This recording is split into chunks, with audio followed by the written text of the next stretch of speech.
Hi internet people. This week I have a mostly witchy reading vlog going on. Also, we have very fun plans for the weekend, so I'm really excited. But I thought I would start with the books. So the first book for this vlog is Practical Magic by Alice Hoffman, which I have never read. I attempted to read a prequel. I forget the name of it now, but I couldn't get into it. It was about the starter of the curse. I'm gonna cough. I'm really sorry. Asthma. Anyway, it was about the start of the curse. And this one is the one most people, I think, associate with Alice Hoffman. So I'm going to read the description really quick because I'll be reading this one first. So Practical Magic is a tale of two sisters, Jillian and Sally Owens, brought up by their two elderly guardian aunts in a world of spells and exotica from which they eventually escape.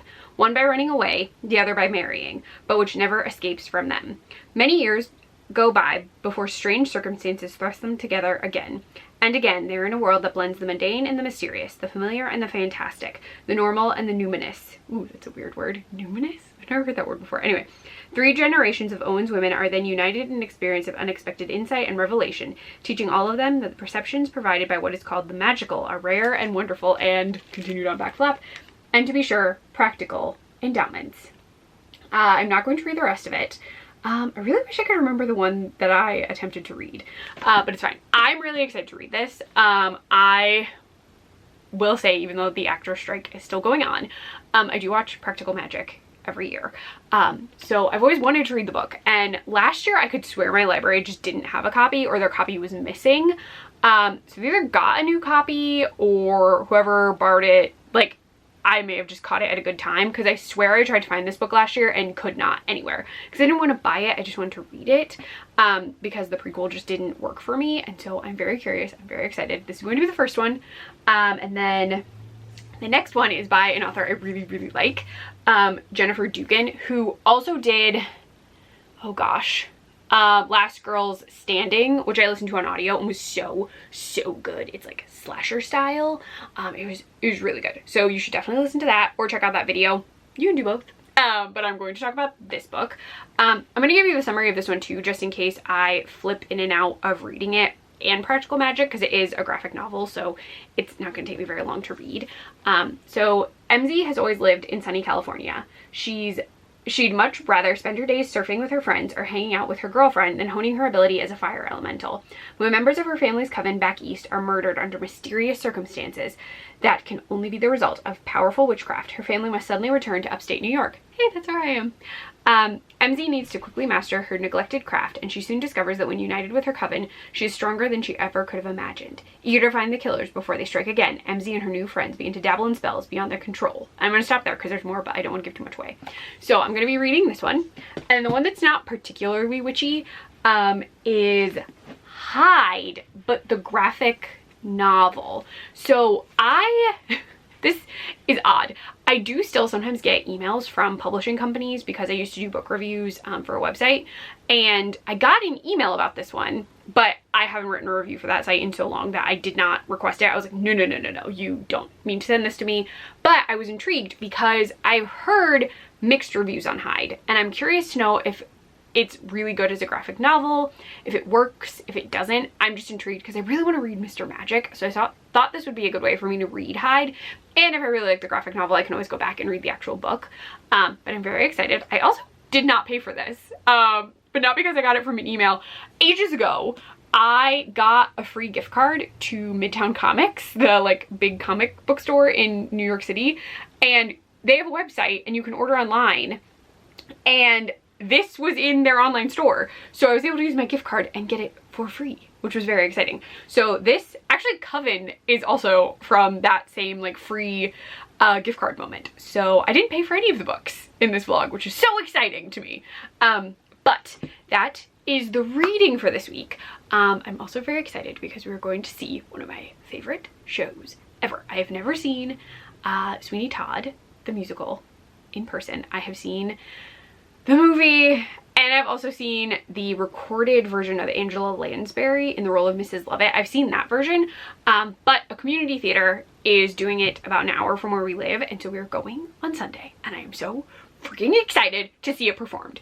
I love that musical so much, and I can't wait to see it. So I will at least get footage of me beforehand, I'll probably bring the camera so I can talk about it after. Because it's a small theater, I don't think they're gonna like check my bag and confiscate a camera as long as I'm like, I'm not filming, I just have it in my bag. So I think we'll be okay. But I am off to start this reading vlog and the rest of my week. So bye your nap, people.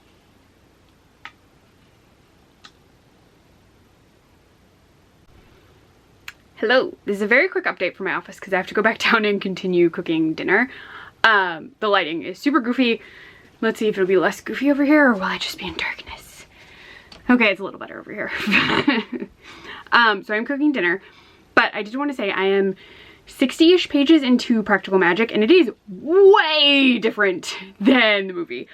So in this one, it is still Jillian and Sally, and they just, like, they are sisters, but they're said it like completely different. Sally has no desire to do any kind of magic. The Death Watch beetle does come, but it's way different. And then what happens after that is she like doesn't talk for a year to anyone, whole year. And she has 2 daughters like she does in the movie, but in this one they have moved away. They only visit the aunts sometimes, and we're at the point where the daughters are like 16 and 13, I think. Sally has no desire to go back home, but she's been like dreaming about the house. And Jillian has just arrived at her house that is not the aunt's house. And like, so different. So different. My phone is ringing, but I will say it is super different. I will get more into it later when I'm farther in the book. But yeah, do not expect it to be the same at all. I gotta go. All right, bye. Hello from my not very exciting floor angle of my office. So last night I did like a super speedy, like little tiny, my thoughts on Practical Magic so far, before Krista came home / I made dinner. So I was able to read more this morning and during my lunch break. So I have about 70-ish, 80-ish pages left.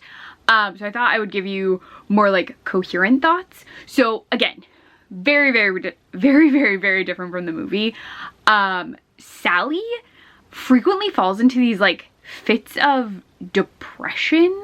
They don't call it that, but like I had mentioned, after her husband died, she didn't talk for a year. And then where I am in the book, she's just sort of done the same thing where she like refuses to get out of bed. She's not eating, she's not drinking, she's not speaking. She's just in bed for multiple days. Just like because she thinks no one needs her.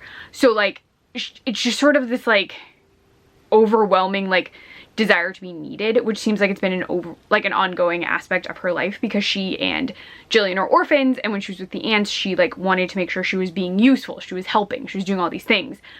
And when Jillian's like, oh, your daughters are growing up, that sort of sends her into this like spiral of like, well, what will I do if I don't have my daughters? Which is interesting to see, but like not how I expected her character to be at all. Now we do have, and I am assuming you have seen the movie, Jimmy has died. Jimmy was killed. Jillian in this actually says, I killed him. I was giving him, it's the same stuff. She was like periodically giving him belladonna, I believe, to like make him go to sleep so he would leave her alone. And in this one, it's that it was in his system so much and then it just sort of like built up and he died. They have buried him.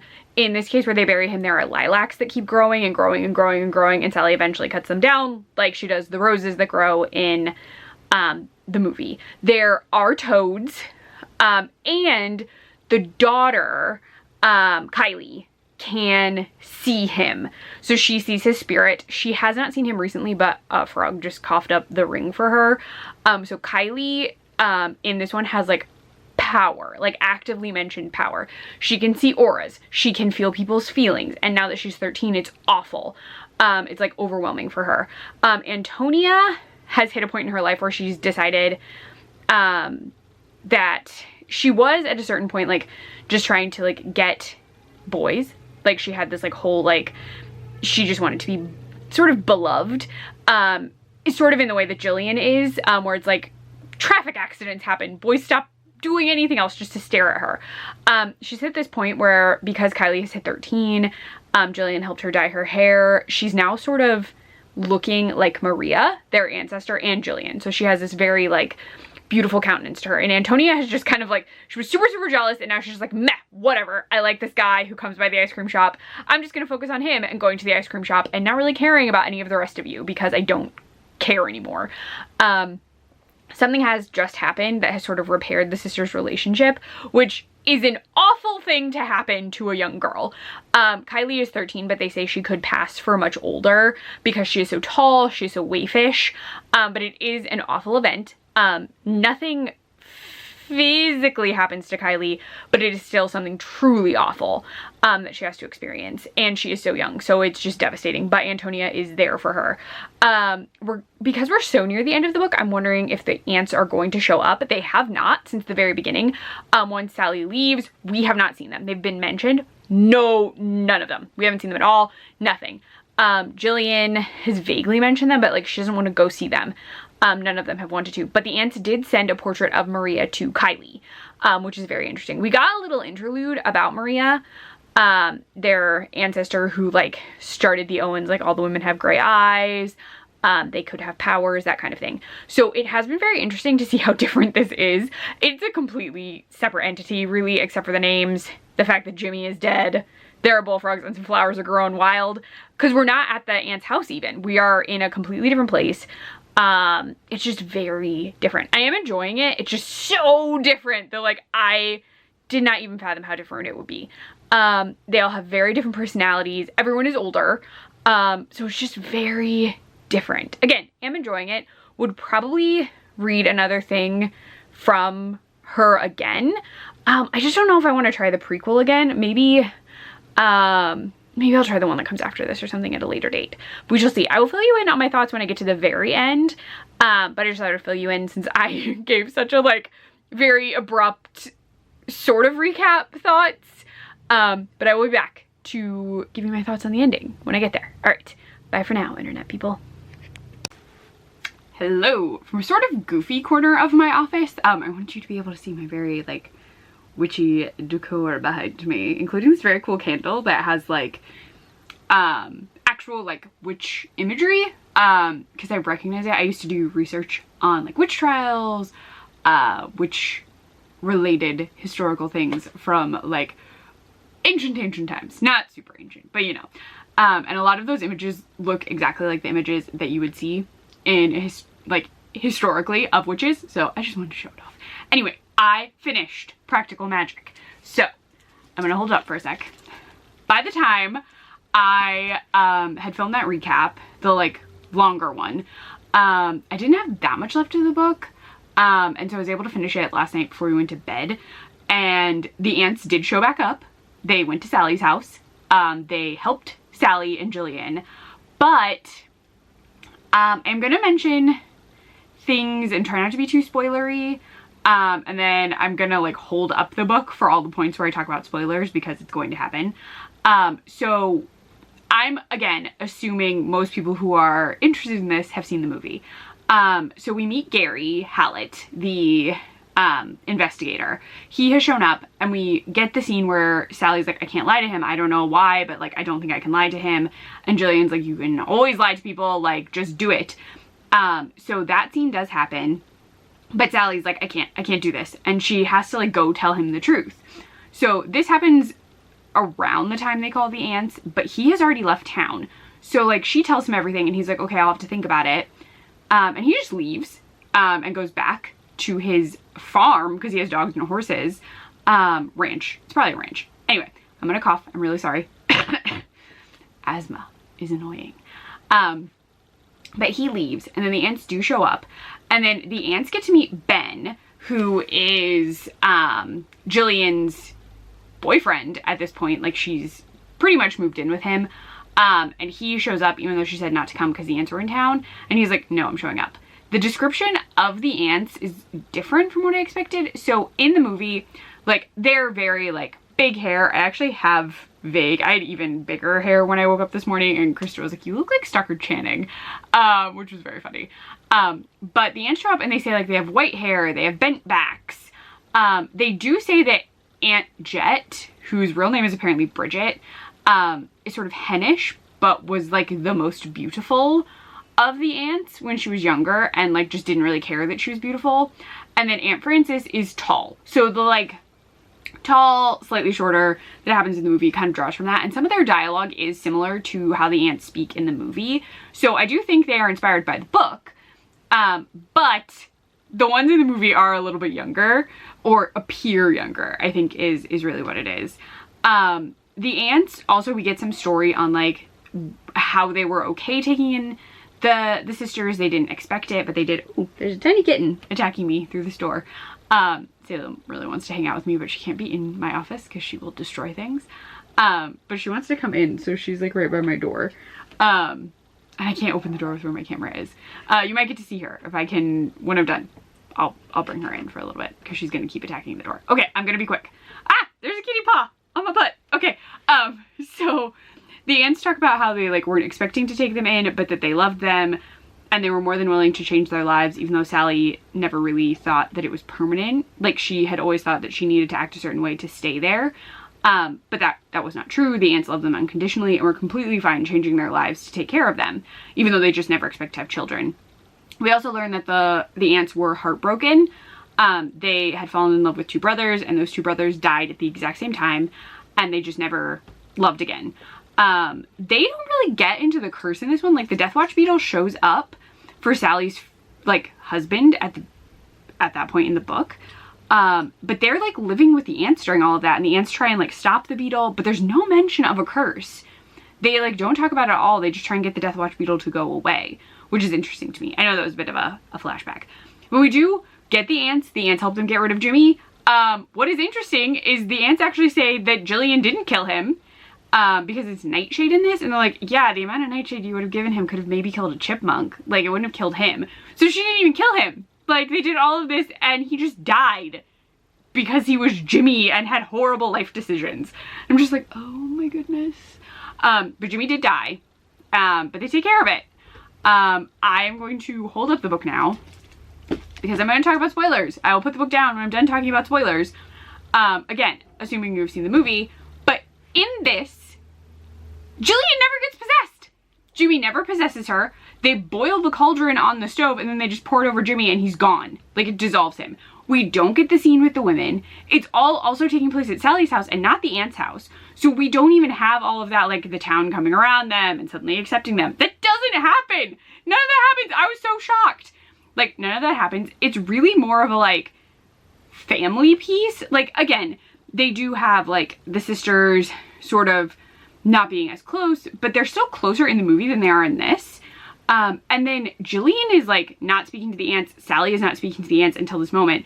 And that's not really what's happening in the movie either. So like this story is more the Owens family coming back together because the book ends with Thanksgiving. They're all at the aunts having Thanksgiving and everyone has brought their significant other. Like Ben is coming with Jillian. Gary magically shows up to be with Sally.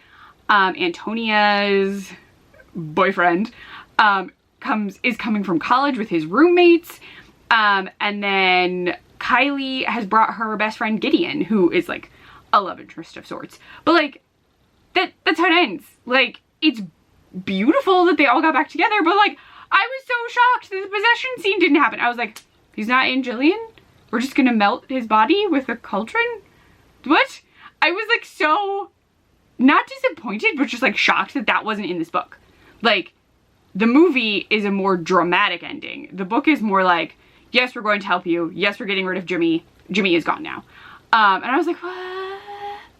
I don't get my cool, like, he's in me. He's really into sisters. I was like so shocked. This was still good. I'm going to put this down because spoilers are done.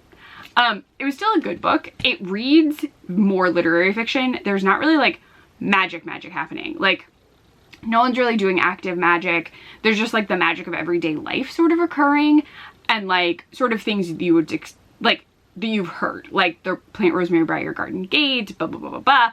But like Kylie's the only one really experiencing actual like magic things. Like she can see auras and feels deep emotion, but like no one else is really like doing magic. Like the aunts have done some things, we know the aunts do things, but Sally and Jillian aren't really it's not really looked into until they have to get rid of Jimmy, which is so interesting to me. So it was an interesting read. I I do think I want to read more from Alice Hoffman. Maybe I'll try the prequel again. Sorry, it is early, it is pre-work, and even though I took my medicine, my body is like, you are tired. So my lungs are a little uncooperative. But I'm gonna go because work is about to start. But I did enjoy the book, not as much as the movie. Also really hoping the SAG strike is over by the time I post this, because I knew I was gonna talk about the movie, but I've wanted to read this book for so long and haven't been able to get my hands on it. So there is that. It was good. I would read from Alice Hoffman again, maybe something else before I try the prequel about Maria that I remember being really, really slow. I have graphic novels left to read, so I'm gonna start Coven next, which should not take me very long. I'll probably either read it sometime tonight, maybe tomorrow. We shall see. But everything else on this shouldn't take me very long. And the recap should be a little bit shorter. But I'm gonna go. You might get to see Salem if I can find her. And then that will be it, everybody. So I will talk to you later when I have updates on Coven.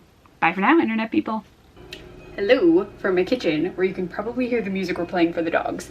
But we just went to the library because they're having a huge sale, and while I did not buy anything, I did get books. So first, I'm gonna show you my outfit by backing up a lot. You can't see my leggings, which are very cute, but I'm wearing this like thrifted Snoopy sweatshirt and these very cute bracelets from Spirit Halloween. They say spooky and boo and other things. And I did my makeup, and these are the books I picked up.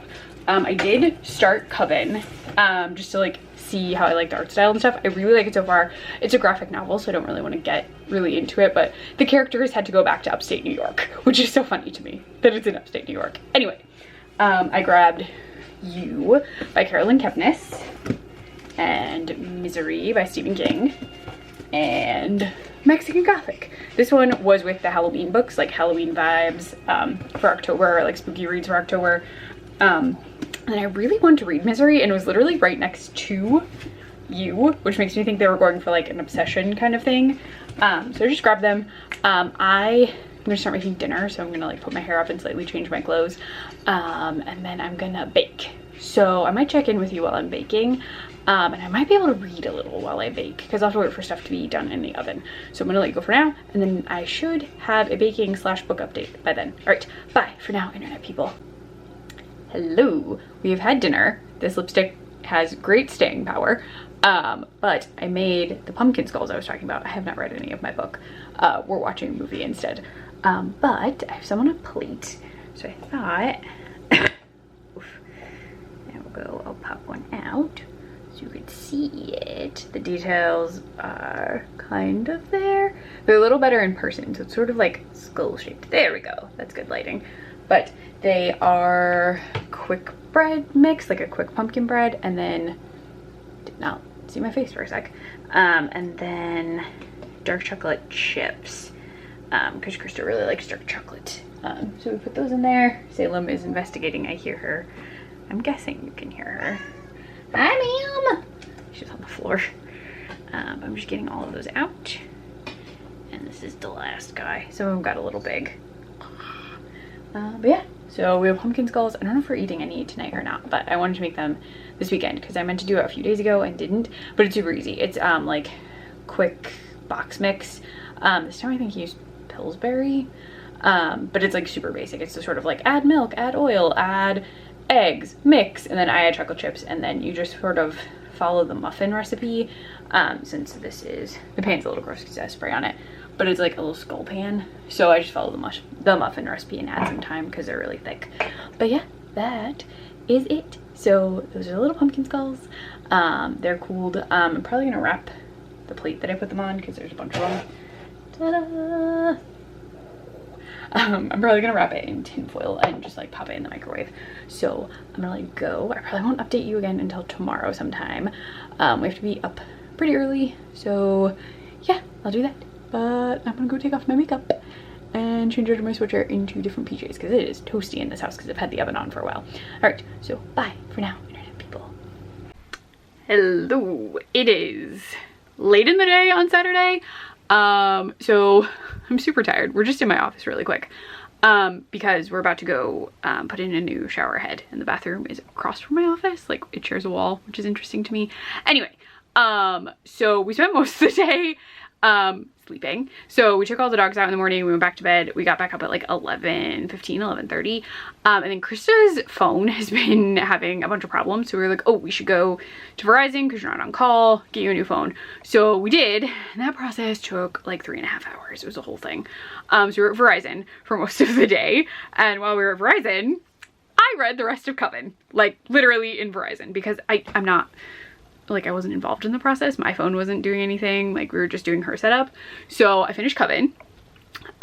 It was really good. I really liked the art style. So the story was that MZ had to go back to upstate New York, and then they give you a whole, because MZ doesn't know anything, you get a character named Ash who kind of info dumps for you to tell you like why it's so important. So we learned that Ben's family was all killed because they were the holders of the grimoire. They were bound to it, like connected to it, and that would have been MZ's family, but her mom, after she found out she was pregnant with MZ, decided to pass her hold on the grimoire so that they could move. They could be out of the Coven, they could live their own life. But because of this death, they've gone back because there was previously a witch civil war where all the factions were fighting each other, and they learned that this was motivated by death witches, and that the attack on Ben's family looked like it could have been done by a death witch. So a lot of this is MZ adjusting to being in upstate New York. She does bond with Ashley, and does bond with Ben actually, because she agrees to help Ben try and bring back his family, which is not a thing he should be able to do because he doesn't do that kind of magic. He can like heal things, but he can't like bring someone back from the dead. There's also someone named Katja who eventually agrees to help them, and this gets all wild because like that kind of thing is not allowed in the Coven. They're really just supposed to be trying to figure out what happened. MZ's mom tried to bond like psychically with whoever had committed the crime, the murders, and when she did this, ooh, Chris is coming in. Hi! When she did this, she wound up in the hospital. So the story is very, very good. There's really cool moth imagery. And so that's really it. Krista is holding, this is Wirt. He is my little frog. Oh, he's actually balancing. I can't move my arm now though. So I feel like that's the rest of the book. The book was really, really good. MZ is, I think, bisexual. Ash is queer. Ben, also queer. A lot of queer characters. It was very fun. But it's a Jennifer Dugan book, so what else would you expect? I'm wearing a very cute shirt that I got on clearance. Oh, Krista's... Shit. Wirt, kiss me. But I should finish. Actually, no, his name... Yeah. No, I did... No, your name's not Wirt. You're Greg. He says hi. And that he's mad that I forgot his name. It could be Wirt Greg. Greg Wirt. Both. The frog that he's vaguely... The thing he's vaguely named after has both characters. You do kind of look like a Wirt, even though you were previously a Greg. Anyway, finish the book. Tomorrow we may be very busy. Like, we might be going to donuts, like to get donuts with Chloe and to get brunch and to go see Sweeney Todd. So we'll see how that goes. I will bring the camera along. That's a lot of things to do in a day. But donuts is open tomorrow and Chloe really wants to go on a car ride. And then we found out that Dracula will be at brunch at a place downtown, like down the street from us. So we might go do that. And we knew we were going to Sweeney Todd. So it's going to be a very busy day. So I'm going to let you go. Really liked Coven. I have Hyde to read next, which I may or may not start tonight. We shall see. But I'm going to let you go and start filling you in on all the things that are happening tomorrow when we get to tomorrow. All right. Bye for now, internet people. He also says bye. Bye. Hello. We did not go get donuts because it was hailing this morning and we were really tired. And Krista is already driving a ton. But we are going to Dracula Brunch, which I think they're calling Drac Brunch because they do drag brunch. I was debating about wearing a vampire outfit to that, but that was if we went like super early, and we're going like right before they close just to like pop in. I'm getting a mimosa because I'm not driving. But we're gonna get breakfast, real brunch because it's like 11:15. Krista is wearing a cute Roddy inspired outfit. She's a hat and a shirt. And I am dressed for Sweeney Todd. So I have, my hair is starting to look like a rat's nest because I parted it on the set a couple days ago and I just keep hairspraying it over and over and over again. But I guess that works for Sweeney Todd, right? You're good.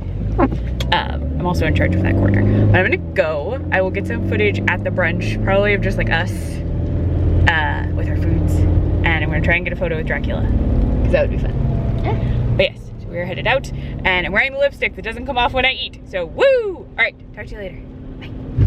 Bye. Hello from the car. Krista is checking football things because Sweeney Todd is during prime football time because it's Sunday. We went to the brunch, which was kind of a letdown. Like, the guy playing Dracula was just talking to people he knew like a normal person, so not like in character or anything. Like, we came near the end, but still, like, there were people there. I had pumpkin spice French toast, which was okay, but we had to eat super fast because it took forever to get food. And then Krista got monster mash. Yeah, so it was like mashed potatoes with eggs and stuff on it, and it was fine. It just didn't really have any flavor besides potato and egg. And then we ran home to take the dogs out, and then we got on the road. So we're at the building that Sweeney Todd is in, but it's basically a school and there's no sign. And we had to ask a guy getting out of a minivan if he was here for Sweeney Todd because we didn't know if we were even in the right place. And he was like, no, right place, I just don't know how you get in. Sorry, I'm very coffee today. So we're here, and I guess we're gonna go in so we can go to the bathroom, get seats, because none of our seats are assigned, we don't think. So that's it. We'll fill you in on what we think of the show after. But yeah, so Drac Brunch, not worth it. My mimosa was good, but it was apparently just a cranberry mimosa, which I could have made at home. So maybe don't call something blueberry if it's cranberry. Just my own thoughts. Okay, we gotta go. And also Krista's phone is making lots of noise. So bye, we'll talk to you after the show. Hello, I'm gonna let you see my whole outfit. We are in a bathroom. Only Krista and I are in here. But ta-da, this is the outfit. And I'm wearing my ancient combat boots that are falling apart. I've had them since I was like 15. And they're clearance from Hot Topic. So there you go.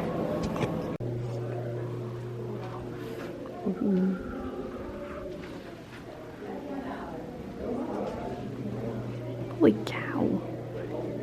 It's so spooky. I wouldn't try. Oh, cute. Do you just put the try me button? So cool. And then the creepiest thing of all, that thing. This is a school for children. Did you get the thing? Come the little children? Yeah, I'll pan back. Whoa, so wild. It's so scary. Hello from the car. Again, Krista is driving. So we left at intermission. We really tried. That wasn't soon enough. So we were told by someone before the show started, like someone who had seen it before, that there were audio issues, because that woman did say that like these were the best seats. Yeah, the mics don't really work. So we were in the very front row, like nothing in front of us. Technically there were a handful of seats like to the farther side, but there was nothing in front of us. We could almost hear barely anything unless people were like yelling. Unless there was no music. Yeah, or there was no music. And like their orchestra was just one woman on an electric piano that had an organ setting that she could use, one clarinet, one flute, and I think a bass, like a standing bass. But like you could barely hear anyone throughout the whole show. And then if there was music under people talking, nothing, like not a word. And then I have seen the show. I've seen one recording, so I've seen the Angela Lansbury version, and I've listened to the soundtrack a bunch from the revival, so I know all the stuffs. Like I know the story, I know all the words to the songs, so I know all the details of that. But Krista does not know these things, and so when we left, she was like, I did not catch most of that. We're in New York and there was a cop parked, and I don't know if cameras count as phones. So Krista keeps looking behind her. But yeah, so I had to fill Krista in on stuff that she couldn't hear. because you like, I knew what Joanna was supposed to be saying, and she was very loud. But if you don't know the words that she's saying, they're not gonna click for you because you can't make them out all the way. I could mostly hear Sweeney Todd. I sometimes could hear Mrs. Lovett. Could not hear the judge if he had anything that wasn't his solo song. Anthony was really quiet. Like, a lot of it was just miking problems. Like, I don't know what's going on with their audio. And again, they're like a community theater, so it's not like a big deal theater, but they were all wearing individual mics and there was just no sound. Like, some of them weren't working. I have no idea. I don't know where the audio was supposed to be coming from for us, because I couldn't even find a speaker that was turned towards the audience. So I don't know. So we decided to leave. We did learn that the Angela Lansbury version is recorded and available on Amazon. So we'll probably watch that at some point, just so Krista can see the whole show. But yeah, so we left. And again, community theater, it's not like super their fault, but also, like, you would think that you would want people to hear everyone, and you just couldn't. Like, we couldn't hear anyone, almost, which was just making it very difficult. So we are headed home, and then I'll get changed into comfy clothes, and we'll go from there. It's also football day, so we're definitely going to watch some football. So that will happen, and we'll have some food. But I'm gonna let you go, because it's very bumpy, because roads suck in New York. So I will talk to you later. Inconveniently, Sweeney Todd was kind of a bust, but I looked awesome, so that's all that matters, right? It's the thought that counts. Yes. Gave up a football She day. did, and I was really excited to go, and we would have stayed, I think, if the audio wasn't so bad. Yeah. Like, it didn't suck. Like, yeah. actually hear. No, like, if going we'd have been on. able to hear all of the lines / more than 10% of the lines, then we would have stayed. But it's just like, it was so hard to hear things, and like, it's a small space, so it's not like I could try and fill Krista in on all the stuff. So it was just, yeah, yes. I still am glad we went. Like, I've always wanted to see Sweeney Todd, so now I've seen a variation of Sweeney Todd. But yeah, they need to fix their mic situation. They're never gonna see this, but they should fix their mic situation. But yeah, I'll let you go. So, bye for now. Hello, this is the final clip of the Practical Magic reading vlog, where all the books actually had magic things in them. I did not know that my final pick had basically it is not demon worship, according to the woman in the book, but there is a summoned creature that grants you good luck, kind of. So I finished Hyde. I did tell you I finished Coven at a Verizon. Krista's new phone is doing great. But I read Hyde mostly the night after I finished Coven, and then I finished it up last night. We were watching a lot of movies. I did some Halloween baking. I showed a lot of that stuff. And we had a bunch of things going on yesterday, which I also talked about. That is the spookiest kid school I've ever seen. I don't quite understand how Pennywise and Dead Georgie are appropriate for a small children's school. And I know it was a small children's school because it was like little kid lockers with like Crayola crayon signs with kids' names on them. And I was like, the frick?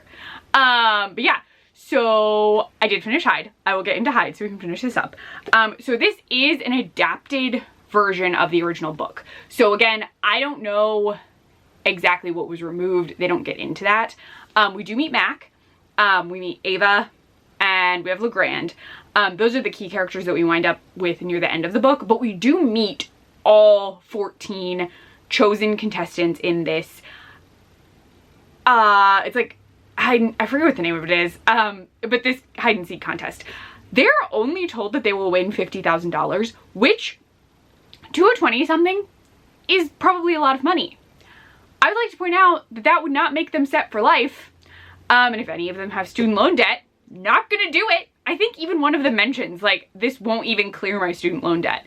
So when I read it, I could have sworn it was $500,000 initially, which made sense to me. Like, I was like, oh, I could see entering a hide and seek contest when you're young and won't have to pee every 5 seconds, or get a weird crick in your back, or suddenly get a Charlie horse for no reason. can you tell I'm not in my mid-20s? But they enter this contest, and I get it. A lot of them are just like really, they have nowhere else to get money. Things are going very wrong. But I do really like the art style in this book, and I want to find a spot that is not, I think this will work. This is Ian, but we get like spooky, like scary looking stuff. There's a creepy clown thing that they enter. Someone falls asleep in one, which seems like a thing that would happen to me. But we get like very dilapidated carnival, which I really, really liked the art in this.